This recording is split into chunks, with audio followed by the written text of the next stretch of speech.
it's good to connect with you guys. And I'm really happy that Nina had asked me to do this workshop with you guys, because just to give you just a quick Cliff Notes version of my background. So I'm a born and raised Astorian, third generation Astorian, pretty much. I've been here my whole life. I went to Hunter College. I studied journalism and theater there, but with a focus on digital video. So I did my Kamal's also at Hunter. Or what, dude, did you just awesome. graduate, or are you still there? I graduated a few years ago, but I studied theater Nice. and music there. Sweet, man. Fellow Hunter alum. Cool, dude. Oh, Yeah. yeah. And so kind of like fresh out of school, like a lot of people, it's kind of like the what to do next. So I kind of did a little bit of everything. I went to professional acting school because acting was my first love. And then I also started working as a production assistant for different shows and different movies. I did some work as a writing assistant when I knew that writing was going to be something that like I was, very passionate about. And then I also worked as a showrunner's assistant for a little while on a CBS show. And these were all like really, really cool experiences. When you're on the inside, you realize that the same passion and the same problems that we have at an indie level, they're no different when people have a ton of money and all those people involved. We all go through the same struggles. We're all there to work and we're all there to create great stories. But I love it, and I'm sure that you guys love it. That's why we're all here. We're all people that we have something creative that we want to say in the world. And I think that, the reason why pitching is so important is because that's the way you can communicate effectively your idea, right? I've said, and I've like advised on pitches, and I've worked with people in the past. And, one of the things I always say is that, it's kind of like I equate it to auditioning as an actor. Whereas like as an actor, you can be a phenomenal actor, but if you're nervous and you're scared and you don't prepare, your audition, you may not get the role, even if you're the perfect person. And pitching is very similar in that sense. In my career, I mean, I've pitched everywhere from Netflix to NBC to Viacom. I mean, Awesomeness TV, you name it. They're all super nice. I've never once met someone that was mean to me. They are all around our age. They're looking to find great stories. They're looking for people to tell great stories. So you're never in a place where they don't want you to be. And I think that's like a really cool thing that I learned through the process. And one of the most, I prepared like this short presentation I'm going to go through with you guys, but just to kind of talk through, some of best practices that I've learned through my process. One of the most important things that I feel like, that you need and should and want to convey to a development executive, potential production partner is, why is this story relevant now, right? It becomes a little challenging to say, I really love this sci-fi project, but it has no relevance to today. You got to find something that makes it relevant, right? And this is why finding themes in your project are so important, right? Is this a revenge story? Is this a redemption story? I mean, you could take Star Wars, and what is it about? It's about kid looking for his father, trying to help redeem him. I mean, if you strip away the lightsabers and all that stuff, that's what it's really about, right? It's about someone going on the proverbial hero's journey.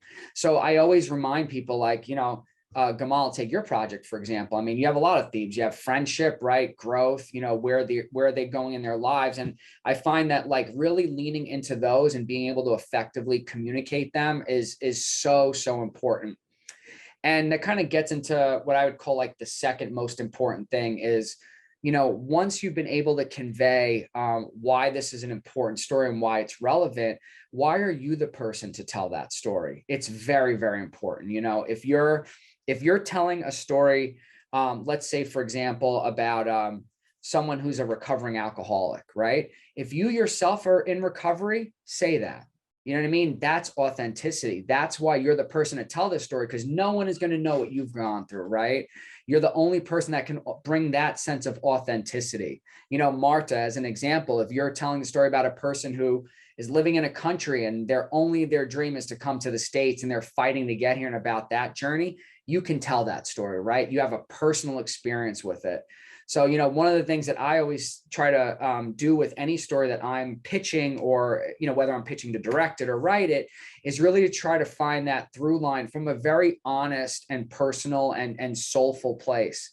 And I think that, you know, if you can accomplish that, I think that, you know, you'll be able to convey to someone why you're the obvious choice if they're indeed interested.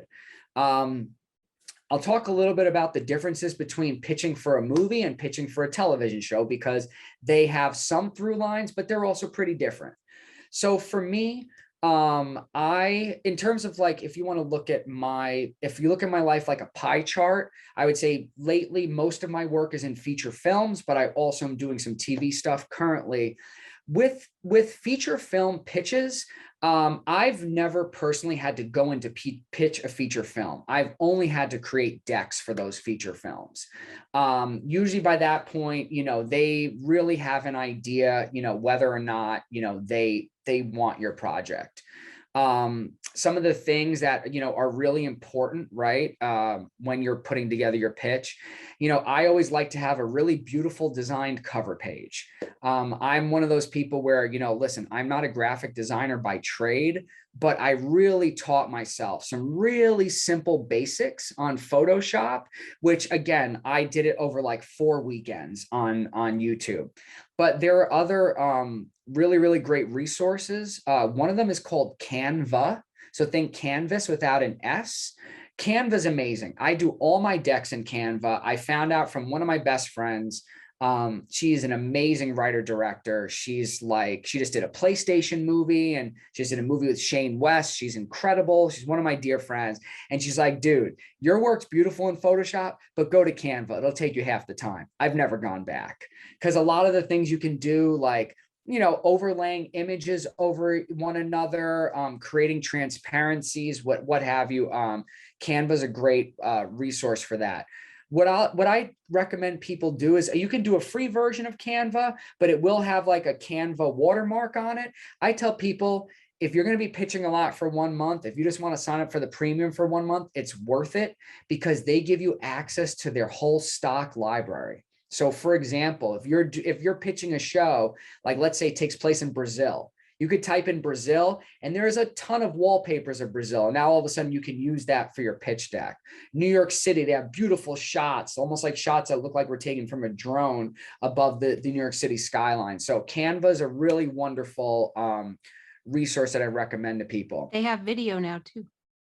They have video now too. And I'll say this, speaking on that, I'll speak for at least just my approach. I've always been someone that I try to over deliver, right, on everything that I do, because, you know, this is the only thing I've ever wanted to do with my life. And I don't take for granted for a single second that like I get to do this for a living. And I recognize that there's a lot of incredibly talented people out there. And I just want, not that we're competing with anyone else, but you want to show, you know, why you're a formidable storyteller. So for example, I'm working on like a Sword and Sandals movie right now.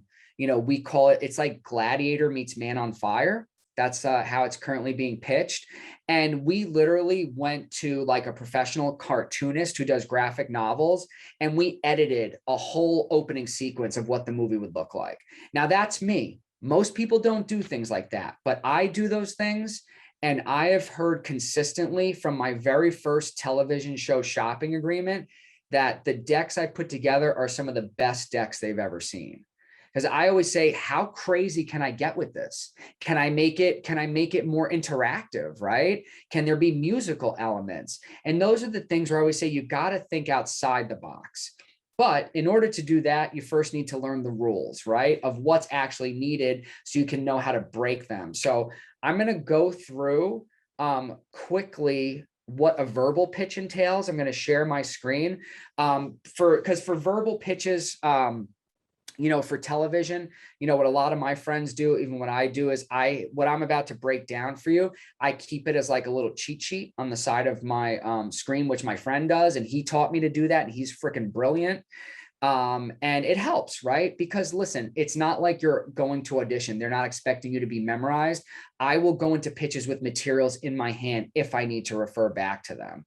So With no further ado, let me share my screen and we'll chat about it. All right, so let me know if you guys can see this. Yeah, cool. All right. Sorry, it's not pretty. Normally it would be better, but I wanted to make sure I got this out in time for you guys. Okay, so the verbal pitch. The way you start, I think an effective verbal pitch, you have two ways you can do it, right? Let's talk about two different entry points, okay? This is entry point number one, the setup, right? AKA the teaser. Now, what that is, it's the actual teaser taken directly from your screenplay. Do me a favor. If you don't know what a teaser in a screenplay is, that's fine. Raise your hand so I can explain it. Everybody knows? Excellent. Okay, great. So when I'm setting up my teaser, I start with the where, right? Where is this taking place? When's the time period? Who's going to be my main character? What does he or she want? And why, right? And what's going to be the main struggle that's going to be standing in their way, right? And you always want to end a teaser with a banger, right? Like, if it's a show about cults, does somebody get sacrificed at the end of the teaser, right? If it's a show about witches, do they cast like a great spell? You know, you always want to end your teaser with a moment that's like, excuse my language, holy crap, I got to like hear more, right? Think about it. If you are being pitched, you're going to want someone to come in and hit you with something where you're like leaning forward in your chair, especially considering that the people that you're pitching to, you know, the key thing to remember is that they are excited to meet you. They are very creative, but they're tired. They're parents. They have kids. You know what I mean? They work long days. And sometimes they do a lot of these, right? So you want to come in and you want to inspire them. So one of the key things is think about your energy, right? Like if you're not excited about your show, you can't make me excited. Like one doesn't equal the other. So starting off right away. The alternate way, again, the entrance point, like I talked about to kind of start it off, is your personal experience with it, right? Like, are you, again, a former recovering addict, right? Were you a former private investigator, right? And you had the most crazy thing happen where you were assigned to, I don't know, take out someone you know, right? Like, what's your entry point, right? Why are you this person? What's that personal experience? So like me, for example, you know, I was raised by a single mom. I'm half Latinx, I'm half Italian. Like, you know, if I was telling a story about, you know, my life, I'd say, you know, growing up as a single mom, you know, I always watch my mom work 14, 16-hour days, et cetera, et cetera, et cetera. And just start with my personal experience, because that immediately lets someone know, okay, this person that's coming in, whatever it is they're pitching, they are an expert in this field. Great. Now, then I go on to the introduction, right? So I call this like, what's it all about? Like, what's the big picture, right? So this is a little bit about building upon the teaser, right? This is just a soft overview of what to expect in season one. So if you heard, for example, of that show 13 Reasons Why, right? I loved the first season. I thought it was fantastic. Hard to watch at times, but very powerful. So, you know, you imagine, you know, we're going to follow Hannah Baker, you know, as, you know, through a series of tapes, you know, she is going to start to reveal, you know, all the elements that led up to, you know, what happened to her, right? Why did she end up committing suicide? You try to show a show comparison, right? Like if you say it's the nostalgia of Stranger Things with, you know, the heart thumping fear of Jaws. I just throw that as an example, right? Every show has some sort of a comparison. Like, for example, when I mentioned to you guys the Sword and Sandals project, I said Gladiator meets Man on Fire. I didn't tell you guys anything about it. But if I was you and I wasn't me, I would say, okay, it's probably about some kind of a heroic guy that has to protect a child, right? In the time of Gladiator. That's what would come to my mind. Ironically enough, that's a big part of what the story is about. So again, you want to give people a comparison to say this meets this, right? Now, I want to explain one thing about that. And I saw this with a dear friend recently. I was actually a fly on the wall for one of her pitches, and she compared two of her shows. And one of them was a show that she really loves, but thematically, it has something very particular about the storytelling that, like, so for example, she mentioned a show where like a character breaks the fourth wall, right? Now the character does that. It's a very significant part of the show. In her show, the character doesn't break the fourth wall. She meant to say it feels like it tonally. So just know that, like, if a character narrates the entire show, or if they do something very particular stylistically, if you compare it, that's what they're going to assume that it is. So just, be careful about when you're thinking about your your comparisons. Again, are there going to be any interesting storytelling elements? So i.e., if I was pitching, let's say Orange is the New Black, in every episode, we will flash back and see, how did this convict get arrested, right? What happened? That's what I mean by like an interesting storytelling element. And then again, a quick overview of what to expect over the course of the series, right? We're going to go on an adventure as, again, Hannah uncovers this. There'll be twists and turns, and there'll be love, and there'll be heartbreak, right? Just to kind of just dredge up a little bit more interest, if you will. Next, and this is, again, very, very, very important. Okay, we want to talk about theme, and I'm going to explain why theme is so important. Okay, theme is what grounds your film, right? Again, if you strip away all the elements, right? If you take like a movie, even like Back to the Future, my favorite movie of all time, right? If you really think about what is it about the theme, Marty McFly is a boy who's trying to find his place in the world, right? He has aspirations and dreams, but he's too scared to fulfill them. And he is desperately afraid that he's going to end up like his parents, right? If you really think about, those are the themes, right? It's not about time travel, right? It's not about any of those things. Yes, those things, that's plot and that's super important, but what are the themes?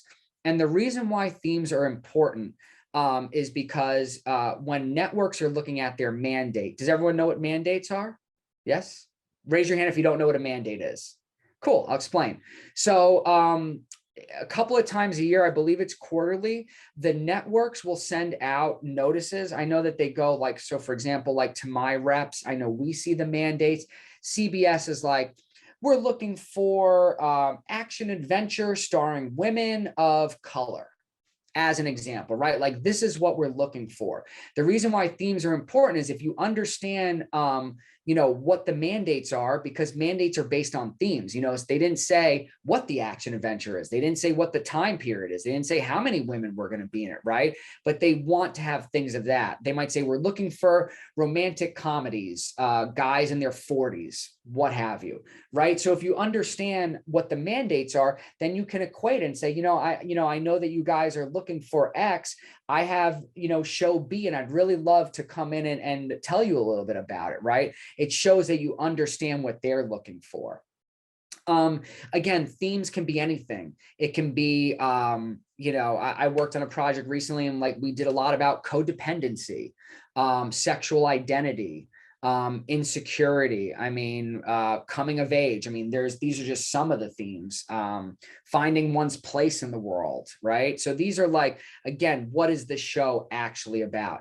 And I always find that, I love going to film festivals. It's like one of my favorite things to do, just to see new works of people.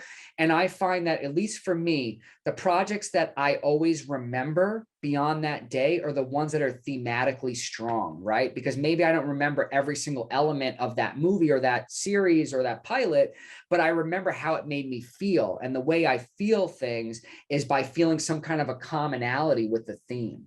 So I hope that helps and offers some insight. Next, you want to start to talk about your tone, the style, and why you, right? Is it gritty? Is it glossy, right? Is it bright? Is there a sense of foreboding, right? And what is that style, right? You kind of build on that, right? Like tone is like, are we going to be fearful? Are we going to be excited?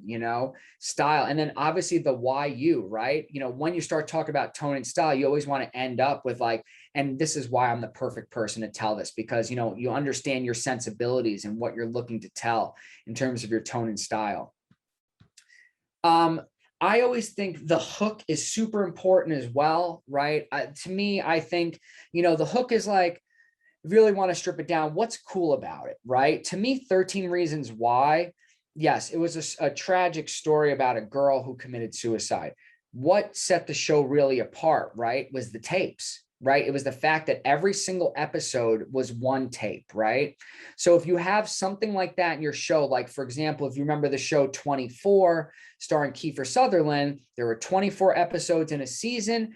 each episode was 1 hour of the day. So the entire season took place in one day. So if you have that element, you know, it also kind of harkens back to a storytelling element. Let them know that. Okay. This is when we're going to get into characters. Okay. Characters, particularly in television, character development is so important. I have seen things, and I'm sure you guys have seen things that have gotten greenlit. Maybe the story isn't the strongest, but by gosh, you cannot stop watching those characters, right? For me, I don't ever want to rely on that. To me, my plot and my themes and my story have to match my character. I always want everything to be absolutely on par and equal. But with that being said, they want to know who your characters are going to be, right? A trick I learned from a friend, and I really love this, not even a trick, it's just her own personal style, if you will. 3 adjectives to describe your character, right? And with those 3 adjectives, I always like to leave the last one, and I learned this from her, leave the last one as an element that that character doesn't want anyone in the world to know, right? So it could be athletic, genius, bipolar, right? Athletic, genius, kleptomaniac, right? You give that one thing about the character that kind of gives us a little bit of an inkling, like they're not squeaky clean, right? And it could also be like, you know, loving, hardworking, irresponsible. You may not think those 2 things go together, but it's kind of interesting. So you're saying he's hardworking, but he's irresponsible. So what does that say? There's probably going to be some funny stuff that's going to happen here, or this guy's going to get in trouble. His irresponsibility is going to catch up to him. That's the way you're able to convey to someone, like, these characters are multi-layered, right? Multi-layered characters. Even for me, when I send a project to my manager, she always pushes me to add more layers. Like, there's not enough to add there, right? Like, these characters have to feel as fully multi-dimensional as you and I, right? Or anybody. And one of the things Nina and I were talking about before you guys hopped on, and I don't remember exactly who said this, and I never forgot it, and I adapt it to my own work. It's like every single character should be so interesting that they could have their own show. Even if it's the guy selling newspapers, give him something, right? Whether he's always giving the wrong change, or he over gives change. He always takes a sip of whiskey after, handing out the morning paper. Like, give him something that makes us say, my God, when he's on screen, I need to lean forward, right? I cannot wait to find that guy.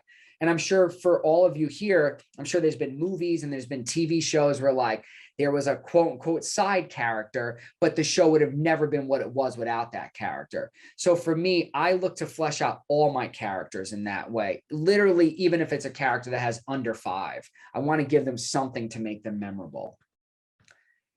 This is now the point where we get back to the pilot, right? Now, once we've kind of like queued them up and talked about the characters, what is going to happen to them, right? Particularly in this episode, right? In the first pilot. I find that, like, when people have sent me pitch decks and they've said, hey, can you give me feedback or take a look at this?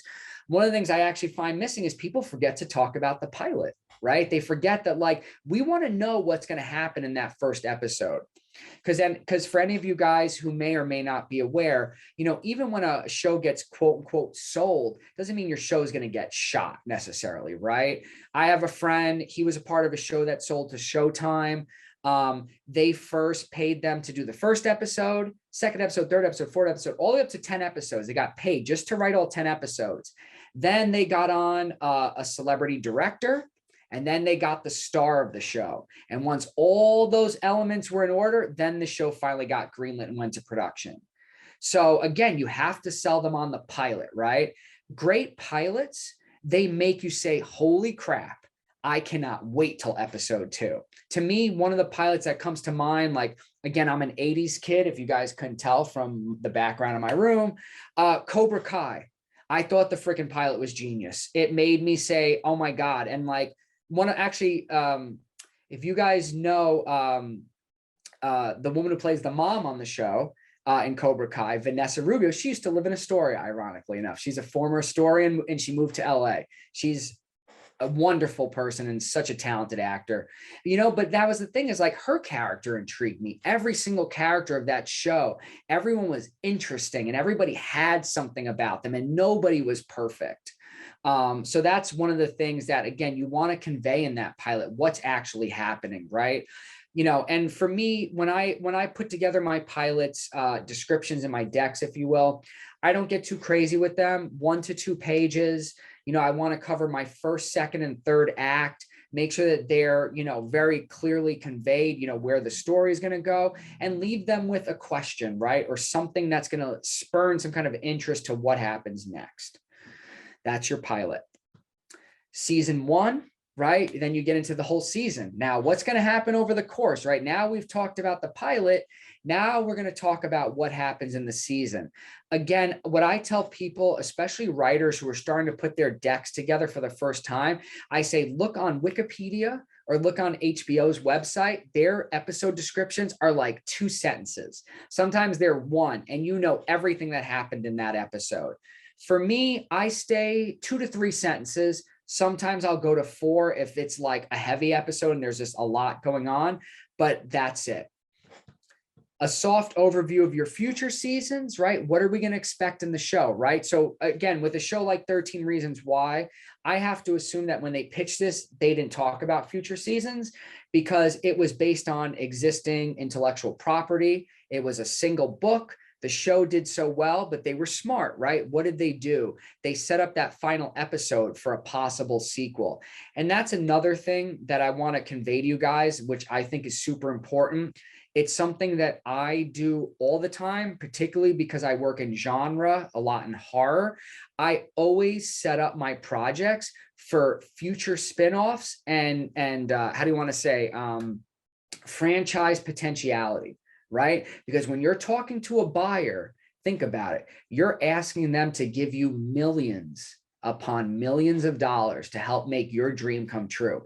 They need to make that money back, right? Of course, like any other investor, whether you're borrowing from your parents to shoot a short film, or an investor is putting in $2 million for a movie, or it's someone working on the development side for, you know, a network or streamer. They want to make their money back. They want the show to be successful. That's why, you know, they're saying, let's rock with this, right? So having an idea of where this thing can go and letting them know, like, hey, this is not just a fly-by-night idea. I didn't just get it over one like drunken night. And I told my friends and like, that sounds like a great show. You have a vision, right? You have a vision for where you want this thing to go. So I cannot stress how important that is. That's your verbal pitch. And I'm going to send this to you guys. So don't have to memorize anything. You know, you can write it down if you want, but I just wanted to give you guys like a really soft overview of, you know, what that entails. So you have an idea of what's in a verbal pitch. Before I go on, I know I gave you guys a lot. I want to check in with you guys and see if you have any questions or comments about anything I said. So please feel free to unmute yourselves. If you don't, then we'll just continue on. So let me know. Continue on. Are you able to unmute yourselves? I don't quite know how I set it up. If you want to unmute to ask a question, raise your hand and I'll Yes. unmute you. If I don't see any hands, I'll just keep going. All right, I don't see any hands, so we're good. Oh, awesome. Okay, cool. Have any of you guys ever seen the deck for Stranger Things? Yeah. All right, great. So you have, right. I think it's a great example. I just want to super fast flip through it, and then I'm going to show you some decks I've personally made. Now, we talked a little bit softly about this idea of like graphic design. Now, what did this do so perfectly? It looks like a 1980s book, right? Immediately right off the bat, I know, right, that it's going to have something to do. It says an epic tale of sci-fi horror. Immediately from the cover, I'm in. So I'm like, I remember when I was in elementary school and we had Scholastic and I would buy these books, right? Because they know who they're selling to, right? They know that they were selling to executives who are most likely going to be in their early to mid or late 30s, right? We are that how do you want to say, that generation, if you will, right? So immediately it catches you, right? The introduction, what is it? An 8-hour sci-fi epic, right? So they're immediately identifying, right? How long is it? What is it, right? And then again, I'll just quickly flip through. We're not going to read it because again, you guys can Google this, find it online, check it out. It's wonderful. You know, they talk about the conspiracy behind the Montauk Project, what the story is. They put in wonderful visuals. And by the way, they added this effect in, guys. See this like this bent paper? They added that in, right? And it's cool, right? You're like, oh crap, this looks like a poster, you know? What's the structure of the show? We talked a little bit about structure, right? Like in 24 episodes, 1 hour per episode, 13 reasons why, right? You have 13 episodes. Each episode is a tape, etc. Tone and style, we talked about that, right? It's a horror, right? They want to know where the horror is there. Again, more visuals. Here's the character section broken out between the kids, the outsider, the teenagers, and the adults. And I love this. I've done this with horror projects where I was like, the family, the enemies, you know what I mean? And kind of break it out into like, what are the different sections of people? It could be like the millennials, the Gen Zers, the adults, whatever it is your project's about. If you want to break it out into that, I always think that that's fun. I used to, when I first started my career, I did a lot of stuff in the YA genre. So I'd do like the jocks, the pretty people, the geeks, right? The nerds, whatever you want to know, just so like we get exactly who these characters are. And then you get to pair them together. So you're also telling people these are going to be the people that are together in the duration of the show. There you go. Boom. Franchise potential, right? Exactly what I was saying. Them knowing you have a plan. I cannot, convey enough how important it is. And there you go. That's Stranger Things.